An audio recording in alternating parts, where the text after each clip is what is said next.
Bom, vamos lá, pessoal. Assunto espinhoso aqui, não poderia deixar de falar. Muitas pessoas perguntando: e o plano de vacinação do Brasil, né? Como é que fica a gestão de projetos, mas não tem uma data para fazer? Enfim, uma série de questões aqui.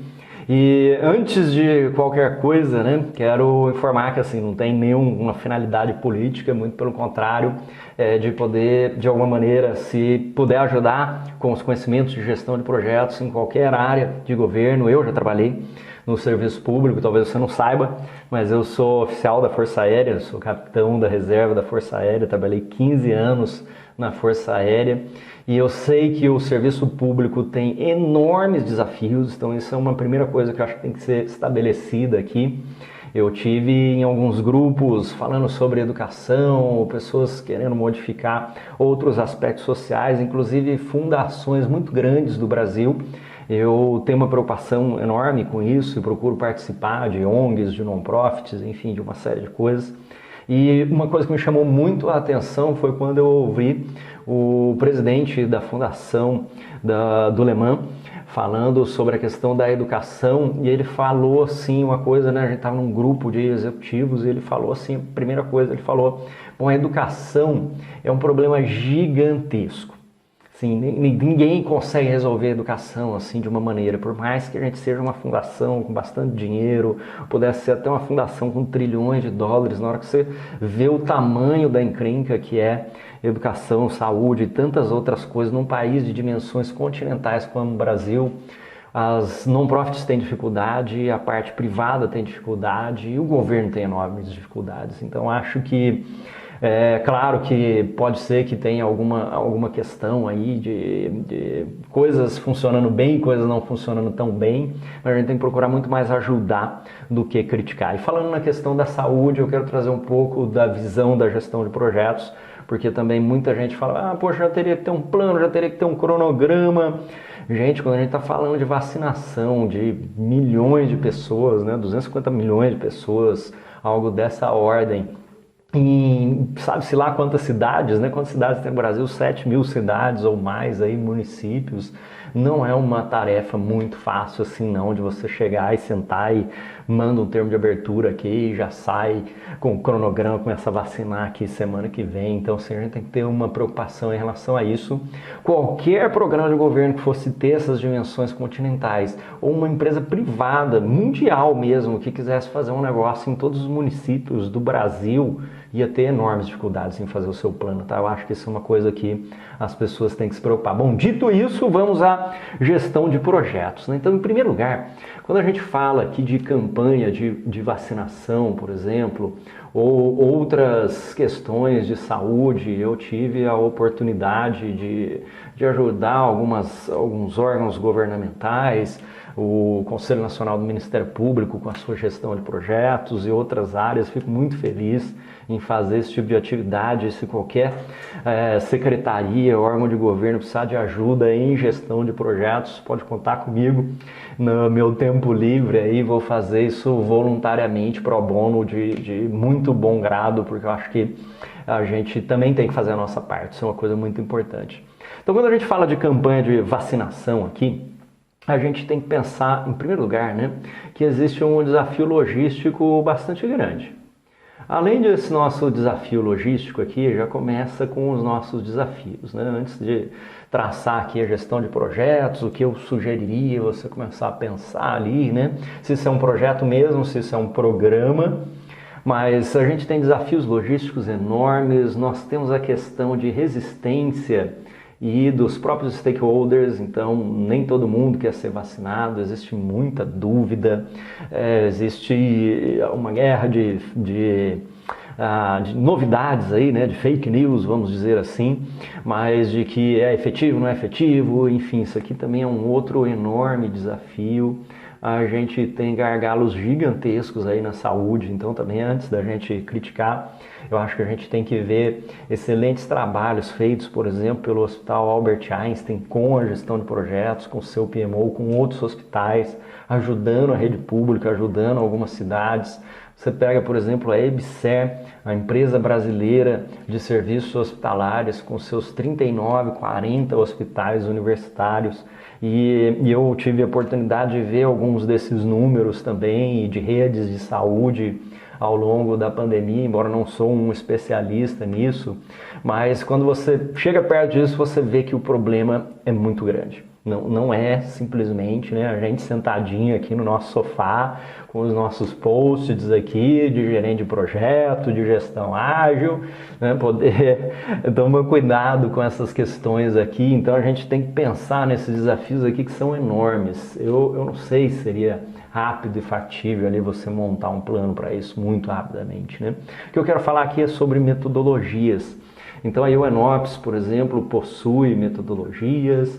Você tem, por exemplo, até poderia ser adaptado uma metodologia de gestão de crise, como o PMIF desenvolveu uma metodologia de recuperação de desastres que já foi utilizada no Brasil em épocas que nós tivemos enchentes no sul, embora não seja exatamente uma recuperação de desastre, mas a gente poderia considerar metodologias de projetos humanitários, talvez até o PM for NGOs, o PMD Pro, então projetos humanitários onde você tem agora que se chama outro nome, né, o Project D Pro, ou o Program D Pro, da PM for NGOs, que eu vou gravar um conjunto de vídeos aqui explicando essa metodologia para projetos sociais, projetos de desenvolvimento, projetos de governo.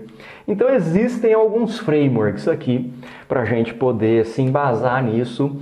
E eu sei também que parte do governo já possui seus escritórios de projetos, o Ministério da Ciência e Tecnologia possui uma elevada maturidade em gestão de projetos. O Ministério da Saúde, salvo engano, também possui um escritório de projetos. A EBSER, a empresa brasileira de serviços hospitalares, possui escritório de projetos, estratégia, utilizando inclusive Project Online e outras ferramentas. Mas algumas metodologias aqui que poderiam servir para a gente pensar. E o que é diferente em um projeto como esse de um projeto privado? Eu quero colocar aqui para você a dimensão da gestão de projetos públicos versus a gestão de projetos privados, porque quando a gente está falando de projetos privados aqui, se a gente pegar aqui o privado versus público, é muito mais fácil você gerenciar projetos privados, tá, pessoal? Se você já gerenciou algum projeto público aí na sua vida, você sabe do que eu estou falando. Porque quando você tem um projeto privado, você vai construir uma fábrica. Por exemplo, o projeto da celulose rio-grandense, uma fábrica de 5 bilhões de dólares, foi finalista do projeto Prêmio do Ano do PMI, um projeto brasileiro fantástico, gigantesco. Mas aí você chega aqui e vou fazer uma fábrica. E aí o que acontece, né? Você tem o orçamento e tem o controle sobre tudo, você tem o controle sobre toda a equipe, você tem alguns stakeholders da comunidade, obviamente, mas assim, a comunidade não tem tanta opinião em relação à sua fábrica, contanto que, obviamente, você respeite as questões de meio ambiente, de legislações, de permissões, mas assim, ninguém vai vir dizer para você que a sua fábrica é boa, que é ruim. Você que fez o seu planejamento estratégico e decidiu a cidade que você quer colocar e tudo mais, e você vai fazer isso. Quando você mobiliza recursos e você realiza aquisições, por exemplo, você tem uma flexibilidade em escolher fornecedores e, enfim, uma série de outras questões aqui que facilitam a velocidade do projeto, a qualidade do projeto, uma série de coisas aqui. Quando a gente está falando de projetos públicos aqui, limitados por lei 8666, entre outras legislações, então, uma série de coisas aqui que são importantes. Então, também, né, às vezes eu estou falando com pessoas do projeto público e elas querem, né, flexibilizar, enfim. Então, o público é diferente. Não tem o que se dizer, né? O público é diferente porque ele precisa de transparência, ele precisa de legalidade, porque, infelizmente, existem pessoas que querem se aproveitar do público e não só internamente, tá? Porque muita gente fala, mas o problema do Brasil é a corrupção. Não existe corrupção sem corruptor. Não existe corrupção sem corruptor, tá? Então existe corrupção privada, que muitas vezes não é mencionada, eu já vi vários casos disso, diretor de multinacional foi demitido, a área de compras foi demitido, vários outros ali foram demitidos, porque infelizmente o que nós temos é uma prática de muitas pessoas, de uma falta de ética, de uma falta de, enfim, de todos os limites morais aqui de conduta, de irem lá assediar essas pessoas, seja privado, seja público, oferecerem coisas ali, enfim, né? Então, infelizmente, isso é uma questão e o público precisa se proteger disso aqui através de muito mais amarras legais, o que deixa os projetos extremamente lentos. E uma coisa que eu pude ver no serviço público, e queria deixar essa menção aqui também, é que muitos fornecedores também, mais uma vez, infelizmente, se aproveitam do público ali. Não só sobre esse quesito aqui, mas eu me lembro quando estava no serviço público, né? Você vai comprar uma caneta, você tem que amarrar tudo que você vai escrever ali, porque senão o cara te entrega uma caneta que não escreve, né? Te entrega um giz que não escreve, te entrega umas coisas lá que não tem o menor cabimento. Se você entregar uma coisa que não escreve aqui no privado, o cara fala, não vou te pagar e pronto, e entra na justiça ali. Se você diz que recebeu uma caneta aqui que não escreve, aí a empresa vai entrar contra você ali, mas você não falou que a caneta tinha que escrever, só falou que queria uma caneta, sabe assim? Então é muito difícil realizar aquisições aqui. E eu vejo, inclusive, às vezes, que o agente público até se sente um pouco desmotivado ou pressionado nesse sentido, porque ele sabe que ele precisa comprar as coisas para fazer acontecer, mas ele sabe de toda essa dificuldade de legislação, de demora, mas de um ambiente de algumas empresas, não todas aqui, obviamente, que querem se aproveitar aqui do público. E a outra grande diferença é que aqui nós temos as questões políticas. Então aqui nós temos jornais de olho, nós temos os outros partidos de olho, nós temos a comunidade de olho, as pessoas de olho, nós temos formadores de opiniões aqui, né, influencers, entre outras coisas aqui. Isso torna os projetos ainda mais difíceis. Se eles já seriam difíceis quando fossem privados, né? Se esse cara aqui for fazer uma fábrica, beleza. Se o público for fazer uma fábrica, você vai ver como é que a coisa é diferente, tá? Você vai ver como é que a coisa é muito mais difícil aqui. Então os riscos são muito mais elevados, os stakeholders são muito mais elevados, vamos pensar aqui, né? Riscos muito maiores em projetos públicos, na minha opinião. Os stakeholders aqui, a gente tem que ter um cuidado gigantesco e mapear, identificar um enorme grupo de stakeholders para a gente poder trabalhar. Além disso, nós temos as questões aqui de aquisições, de contratos, de legislações, de amarras, de todos os lados aqui. Nós temos os procedimentos e burocracias até para plano de projeto, publicação em boletim, entre outras coisas. Então, quando a gente pensa nesses desafios aqui, pessoal, é muito fácil, mais uma vez, a gente criticar. E eu não estou falando aqui de governo nenhum, estou falando do serviço público, de pessoas muito capazes, que estudaram, que fizeram concurso, que são bem formados, que têm ética, que têm conduta. Eu sei que tem alguns outros ali que podem não ser, mas eu pude ver, tanto nos meus 15 anos de serviço público, quanto depois de sair do serviço público, em alguns órgãos com os quais eu continuo ajudando de alguma maneira, ou enfim, as pessoas que eu conheço, a modernização do serviço público. Não estou falando aqui de política, estou falando aqui do funcionário público. Em termos de sistemas, de digitalização, de ter um foco maior em nós, contribuintes, pelo menos essa é a minha opinião, tá? Talvez você tenha alguma opinião diferente, mas de novo, são desafios gigantescos. A gente fala que falta polícia, falta viatura, falta hospital, falta uma série de coisas, e eu sei que falta. E também para resolver isso é bastante difícil, né? Façamos a nossa parte aqui mais uma vez. Agora vamos então o que a gente poderia fazer, né, na gestão de projetos aqui para o nosso plano de vacinação aqui no Brasil. Algumas sugestões, né? Em primeiro lugar, esse é um projeto tão monumental, na minha opinião, que a gente precisaria tratar isso como um programa. Quando a gente pensa em Copa do Mundo, por exemplo, Copa do Mundo tivemos aqui no Brasil em 2014, tivemos Olimpíadas, isso não é um projeto, isso é um programa. É um programa que tem vários projetos, cada um com seus resultados únicos e que eles são interdependentes. Então, quando a gente fala de um programa, e aqui eu recomendaria ao governo do Brasil utilizar o MSP, o Managing Successful Projects, junto com o Prince2 ou Prince2, uma metodologia fantástica desenvolvida pelo governo britânico, então utilizada em projetos privados, projetos públicos, mas permite a gente ter um grau de governança aqui muito grande. Mas basicamente o que a gente faria, né, se você quisesse utilizar o modelo de programas do PMI, o PGMP poderia também.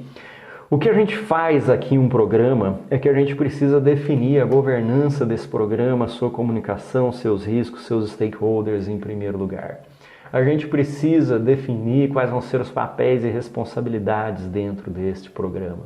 E aí nós vamos identificar os componentes deste programa para que dentro de um plano de realização de benefícios, um Benefits Realization Plan, é isso que nós vamos ter lá no programa, Benefits, a gente possa escolher os componentes adequados, combinar esses componentes em pedaços, que o MSP chama de tranches, você entrega blocos de valor ali com os seus projetos, a gente possa atingir esses benefícios. Então, qual é o benefício que a gente quer, né?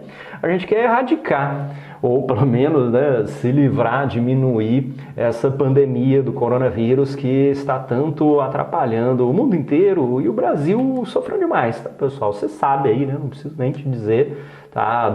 8 meses ou mais, home office, muitas pessoas perderam o seu emprego, muitas pessoas perderam a sua vida para o coronavírus, né? Então, eu acho que se isso não fizer a gente se unir politicamente como sociedade, tem alguma coisa bem fracassada aqui no meio de nós, né?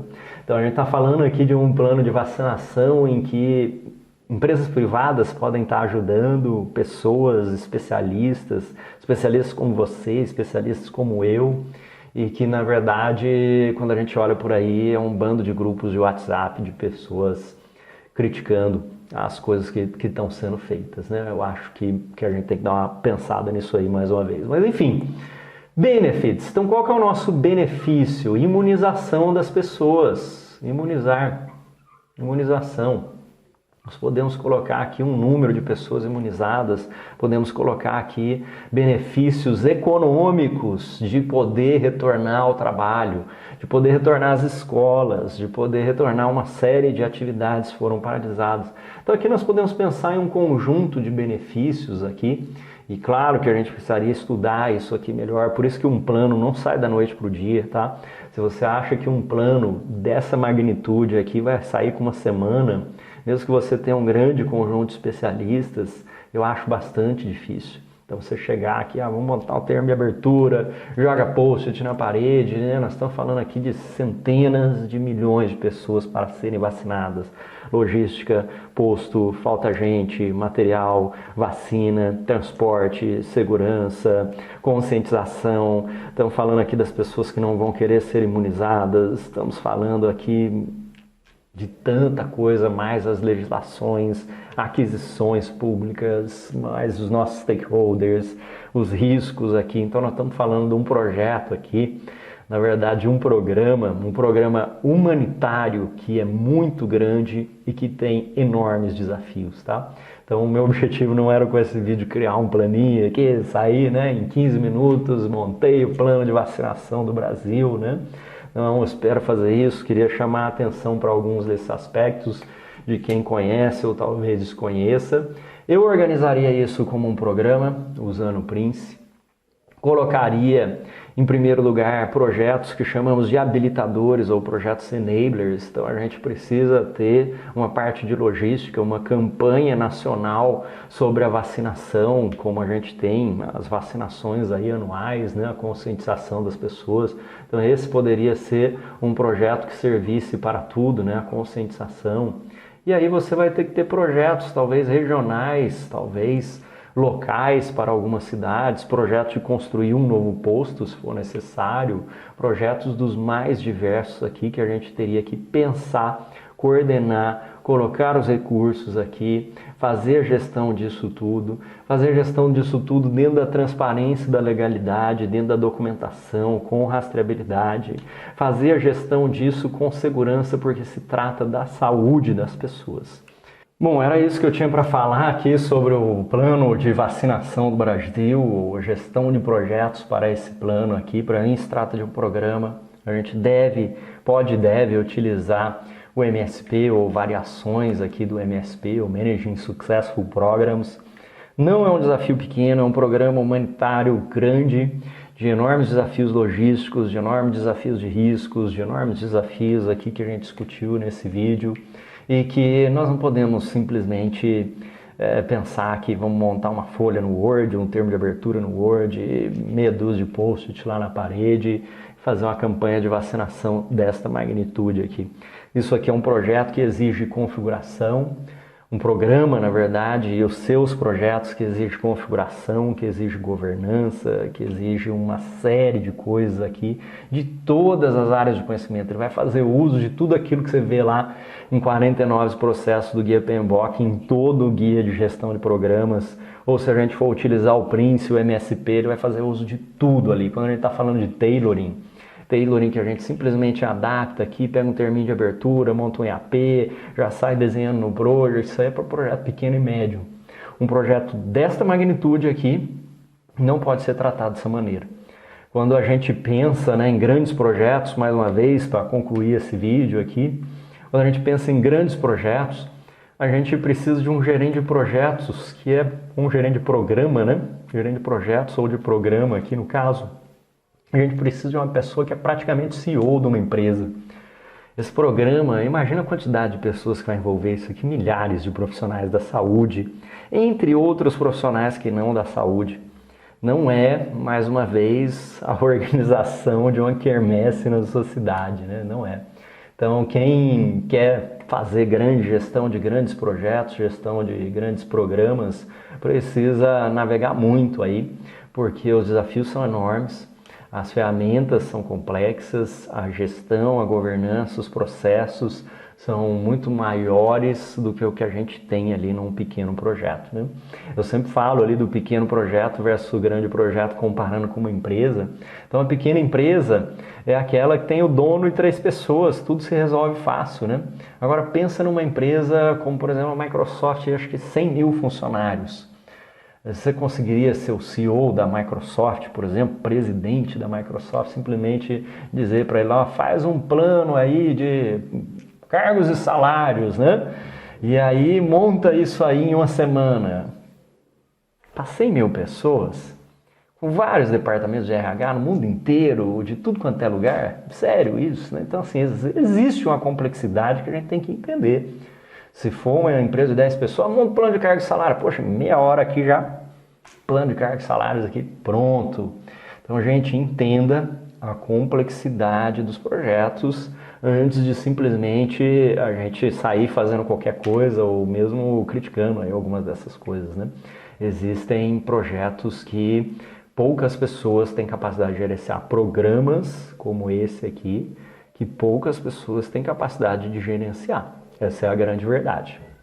Um grande abraço, deixa aí seu comentário também. Fica ligado nos próximos vídeos, vão retornar a nossa gestão de projetos com uns tópicos mais tranquilos aqui. E deixa suas sugestões para os próximos vídeos. Um grande abraço, até a próxima.